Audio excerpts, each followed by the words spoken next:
여기 학생 식당에서 학식을 제공하는 중국인 영양사 때문에 한국이 고기조차 못 먹는 가난한 나라라고 오해했다던 프랑스 학생이 있습니다. 그러나 그녀는 교환학생으로 파리 대학교를 온 한국인 학생이 영양사로 고용되고 난 후 처음 먹어본 학식에 엄청난 충격을 받고 학교를 자퇴하고 말았다고 하는데요. 그렇다면 이 프랑스 학생 식당에서는 대체 무슨 일이 있었던 것일까요? 안녕하세요. 저는 프랑스 파리 대학교에서 교육학과를 전공하고 있는 카롤이라고 합니다. 파리 대학교 기숙사에서 지내고 있는 저는 매번 점심시간이 될 때면 대학교 기숙사의 학생 식당을 자주 이용했었는데 얼마 전 중국인 영양사가 오고 난 뒤로는 단 한 번도 이용하지 않았는데요. 중국인 영양사분은 무려 1년이 넘는 시간 동안 파리 대학교의 학생 식당을 운영했었는데 어느 순간부터 도저히 먹을 수 없는 이상한 냄새의 요리는 물론 박쥐를 이용한 학식이 나오기 일쑤였고 저뿐만 아니라 다른 학생들도 대체 이게 무슨 기괴한 음식의 학생 식당이냐며 기겁했기 때문입니다.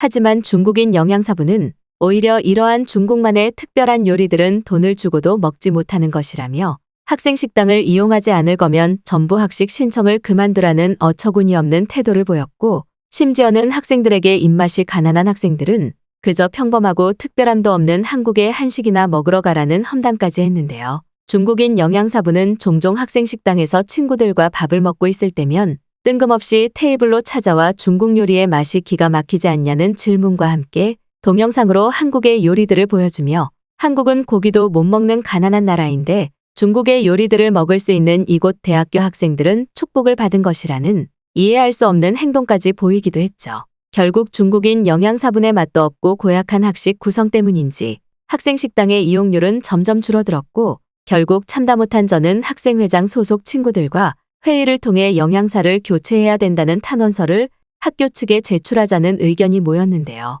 그런데 학생회 소속 중 평소 한국 여행도 자주 가고 관심이 많았던 친구 레일라는 중국인 영양사의 거짓을 폭로하기 위해서는 일단 한국으로 가서 사실을 확인해 볼 필요가 있을 것 같다는 제안을 했고 마침 대학교 방학 기간도 코앞에 있던 터라 저와 몇몇 학생의 친구들은 그룹을 만들어 한국으로 떠나게 되었습니다. 평소 중국인 영양사분은 저희에게 한국 같은 나라는 가난해서 박쥐나 고기도 못 먹는데 너희는 축복을 받은 것이라는 말을 굉장히 많이 했기에 저는 한국이 정말 가난한 후진국인지 눈으로 확인하고 싶었거든요. 그런데 아니나 다를까 저와 학생회 소속 친구들은 1개월 뒤 도착하게 된 한국에서 그만 엄청난 충격을 받고 말았습니다. 한국의 인천공항 통로에는 이미 수많은 레스토랑 야외 식당들이 운영되고 있던 것은 물론 대부분의 한국인 손님들은 저희는 비싸서 먹어보지도 못한 스테이크나 고기 요리를 평범한 듯 먹고 있었기 때문인데요. 특히나 더욱 신기했던 것은 공항 내부에 이러한 야외 식당들이 아무런 문제 없이 운영되고 있는 모습이었습니다.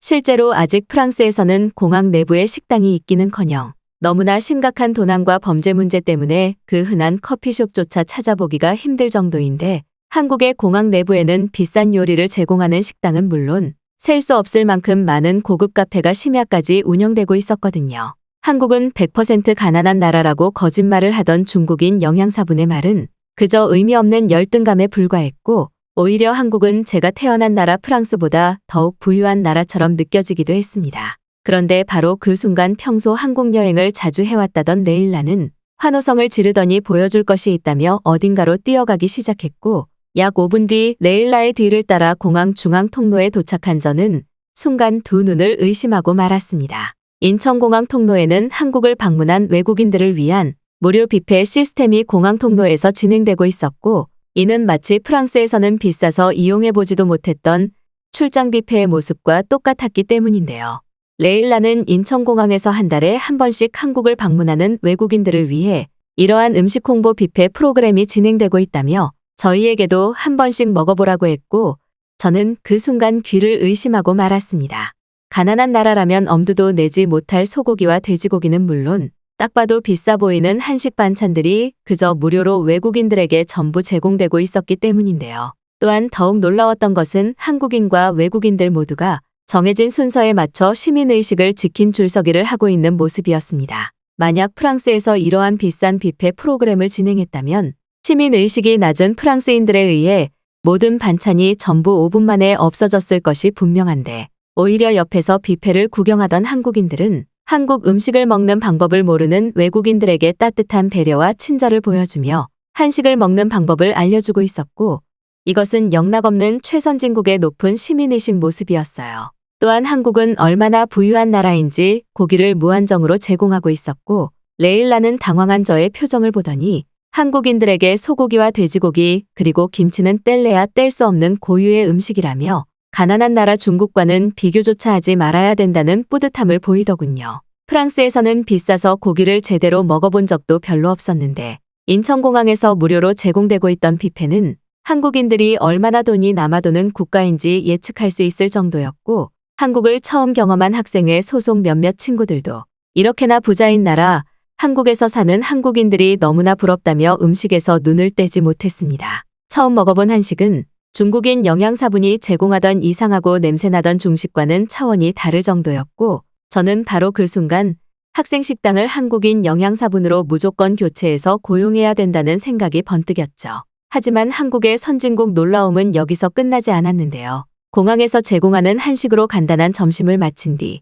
레일라는 일단 호텔에 짐을 풀고 서울을 구경해보자며 공항철도를 타자고 했고, 저는 그 순간 큰 패닉에 빠지고 말았습니다. 아니, 공항에 철도가 있을 수 있다니 저는 도저히 믿기가 어려워서 레일라에게 거짓말이 아니냐며 한국이 대단한 부유 국가인 건 맞지만 과장하지 말라고 했는데, 레일라는 오히려 코웃음을 치더니 그저 따라오라는 말만 했는데요. 그리고 약 10분 뒤 공항 무빙워크를 통해 이동한 저는 눈앞에 보이던 표지판에 그만할 말을 잃고 말았습니다. 그곳에는 영어와 한국어로 공항철도 터미널이라는 표지판이 분명하게 보이고 있었고, 저는 한국의 선진국 교통 인프라가 이렇게나 발전했다는 사실에 당황할 수밖에 없었는데요. 실제로 아직 프랑스에서는 공항에서 이동할 수 있는 교통수단이 없어서 거의 무조건 거액의 돈을 주고 택시를 부르거나 주위 모르는 사람들과 차를 타기 위한 카풀을 해야만 해서 힘들고 번거롭게 집으로 가야만 했는데, 한국은 공항철도뿐만 아니라 버스와 지하철,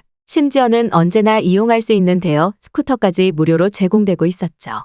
그리고 역시나 난생 처음 탑승해본 한국의 공항철도는 그 내부마저도 대단했는데요. 탑승할 때마다 좌석에서 빈대가 나오고 아무런 에어컨과 전기 콘센트도 없던 프랑스의 열차와 달리 한국의 공항 열차는 좌석마다 노트북을 이용할 수 있는 테이블은 물론 전기 콘센트와 초고속 인터넷 와이파이까지 무료로 제공되고 있었기 때문입니다. 이러한 모든 서비스가 무료로 제공되고 있다는 사실도 놀라웠지만 더욱더 믿을 수 없었던 것은 바로 열차 내부 복도에서 쓰레기를 전혀 볼 수 없었다는 사실이었죠. 일반적으로 프랑스의 열차는 쓰레기통이 제공되는 곳이 거의 없어서 대부분의 프랑스인들은 열차 복도 바닥에 쓰레기를 임의로 버려서 마음대로 모으는 더러운 문화가 있는데, 한국의 공항 열차는 내부에 쾌적한 쓰레기통은 물론 호텔보다 깨끗한 화장실까지 있어서 눈으로 보면서도 믿기가 어려웠습니다. 특히나 한국인들은 얼마나 돈이 많은 부유한 나라의 사람들인지 대부분의 승객들이 노트북을 하며 공항 열차의 여유를 즐기고 있었고, 심지어 한 한국인 승객은 비싼 노트북의 도난은 전혀 신경 쓰지 않는지 노트북을 좌석 테이블 위에 그대로 올려놓은 채 낮잠을 자는 모습까지 볼 수 있더군요. 이미 한국인들의 시민의식이나 삶의 수준은 프랑스와 중국은 따라잡을 수도 없는 부유 국가의 반열에 오른 지 오래였고, 저는 그제서야 왜 레일라가 평소 한국이 제일 살기 좋은 나라라고 노래를 불렀는지 이해가 되기 시작했습니다. 편안하게 좌석에 앉아 전기 콘센트로 휴대폰을 충전하며 와이파이를 이용하니 그저 천국이 따로 없었고, 저뿐만 아니라 다른 학생회 소속 친구들도 이렇게나 살기 좋은 한국에서 대학생 생활을 한다면 너무나 좋을 것 같다며 진지하게 한국으로의 교환 학생도 생각하고 있더군요. 그렇게 저희는 편안하고 놀라운 한국의 대중교통 인프라를 이용해 안전하게 이동할 수 있었고, 레일라 또한 한국에 와서 신이 났는지 서울 도심에서도 알려줄 것이 너무나 많다며 호들갑을 떨기 시작했습니다.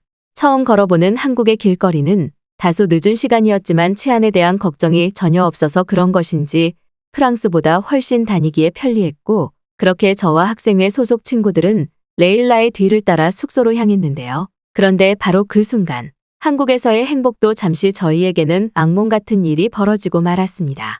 숙소까지는 도착하기에 20분 정도의 시간이 남은 시간, 갑자기 하늘에서는 태풍 같은 폭우가 쏟아져 내리기 시작했고, 저희는 급작스럽게 내리는 엄청난 양의 폭우에 신발까지 전부 젖어버려 더는 걸어가는 것이 불가능한 날씨 사고가 발생하고 말았기 때문이죠. 다행스럽게도 방수 가방에 여분의 옷을 넣어 놓았기에 갈아입을 수 있는 옷은 가지고 있었으나 문제는 머리부터 발끝까지 전부 젖어버려 몇몇 친구들에게는 감기 증상까지 나타나기 시작했기 때문입니다. 그런데 바로 그때 레일라는 휴대폰으로 무언가를 검색하더니 자신에게 해결 방법이 있다며 옆에 있던 주차장 건물로 향하기 시작했고, 저는 레일라가 완전히 미쳐버렸나 싶어서 주차장으로 가야 할 시간에 빨리 숙소로 걸어가자고 화를 낼 수밖에 없었는데요. 하지만 레일라는 자신을 믿어보라는 말을 하고는 주차장 건물 지하 내부로 들어갔고, 결국 저와 학생회 소속 친구들은 어쩔 수 없이 따라갈 수밖에 없었습니다. 그런데 레일라의 뒤를 따라 지하 주차장 건물에 도착한 저는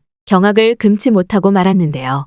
그곳에는 마치 스파시설과 같은 깨끗한 샤워시설이 상당한 규모로 설치되어 있었고, 이미 많은 한국인들이 따뜻한 온수로 샤워를 하며 머리를 말리고 있었기 때문입니다. 상식적으로 주차장 건물에 샤워시설이 있다니 저는 도저히 믿을 수 없는 영화 같은 장면에 레일라에게 이곳은 뭐냐고 물어보았고, 돌아온 레일라의 대답은 꽤나 충격적이었죠. 알고 봤더니 한국에서는 자전거로 출퇴근하는 사람들을 위해 이러한 간이샤워 시설이 공용 주차장 곳곳에 설치되어 저렴한 비용으로 운영되고 있던 것이었고, 특히나 따뜻한 온수까지 사용할 수 있는 샤워시설의 모습은 저에게는 기적에 가까웠습니다. 심지어 저희와 같은 급작스러운 폭우 피해의 사람들을 위한 것인지 샤워시설 바로 옆에는 옷을 급속 건조시킬 수 있는 건조기마저 무료로 제공되고 있었고, 저는 그 순간 한국인들의 똑똑함과 말도 안 되는 편리한 인프라에 그만 체념하고 말았죠. 한국은 감히 중국이나 프랑스가 넘볼 수도 없는 도시 인프라 시설들이 그저 평범하게 운영되고 있던 것이었고, 실제로 경험한 한국의 주차장 샤워시설에서 샤워기에 물을 트는 순간 두 번째 기적이 일어났습니다. 바로 샤워기에서 나오는 물에서 아무런 석회나 불순물이 전혀 보이지 않았기 때문인데요. 일반적으로 프랑스에서는 최근 석회뿐만 아니라 불순물이 수돗물에 섞여 나오는 문제가 너무 심각해서 아이가 있는 가정집에서는 물을 따로 받아 끓인 다음 식혀서 목욕물로 사용해야 할 정도인데, 어째서인지 한국의 주차장 샤워시설은 물을 틀자마자 나오는 물에서도 아무런 불순물을 볼 수 없었기 때문입니다. 말 그대로 너무나 투명하고 맑은 물이 샤워기를 통해 그대로 나오고 있었고, 저뿐만 아니라 다른 학생회 동료들도 이러한 기적을 눈으로 마주한 것인지 바로 옆에 샤워부스에서는 말도 안 된다는 환호성이 들려오고 있었죠.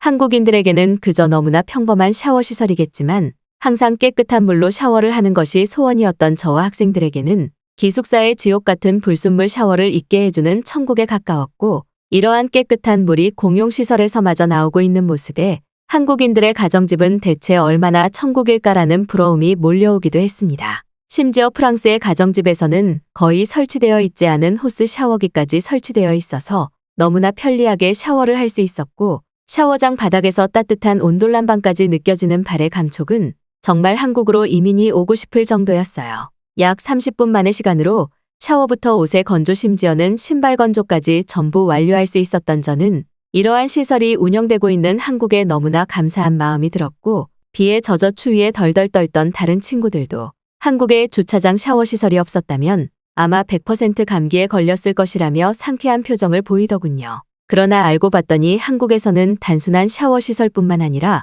각종 생활에 도움을 주는 편의시설들이 도심 이곳저곳에 설치되어 운영되고 있었고, 그 중에서도 공원 내부에서 책을 빌려주는 도서관이 운영되고 있다는 사실은 레일라에게 들으면서도 믿을 수가 없었습니다. 현재까지도 프랑스에서는 공원이 꽤 운영되고 있기는 하지만 제대로 관리가 되고 있지 않아 늦은 오후 시간이 되면 쥐들이 공원을 뒤덮어버려서 편안한 휴식이 불가능할 정도인데, 한국은 얼마나 돈이 많고 쾌적한 관리가 잘 이루어지고 있는 것인지 공원 내부의 벤치에 앉아 편안하게 무료로 제공되는 책을 읽으며 여유를 즐길 수 있었거든요.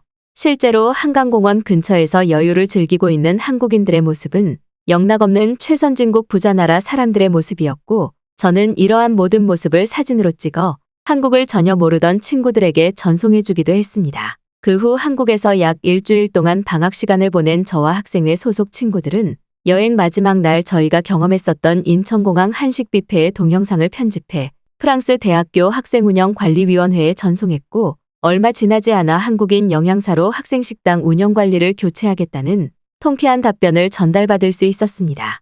그리고 모든 여행이 끝나고 저희가 프랑스의 학생식당으로 돌아왔을 때 한국에 대한 거짓 소문을 퍼뜨리던 중국인 영양사는 사라진 지 오래였고, 저희에게 익숙한 한식의 모습은 물론 정말 오랜만에 학생 식당 전체가 학생들로 가득 차 있는 모습을 볼 수 있었는데요. 알고 봤더니 한국인 영양사로 교체되고 난 직후 학생들에게 퍼진 저희의 한국 체험기 때문인지 학생 식당에는 끝도 없이 학생들이 밀려 들어왔고 맛과 영양 그리고 보기도 좋은 한식에 힘이 합쳐지며 저희 기숙사 학생 식당은 다시 활기를 되찾았던 것이었죠. 프랑스에서도 맛있는 한식을 먹고 있는 지금 저는 아마도 세상에서 제일 행복한 대학교의 학생이 아닐까 싶습니다.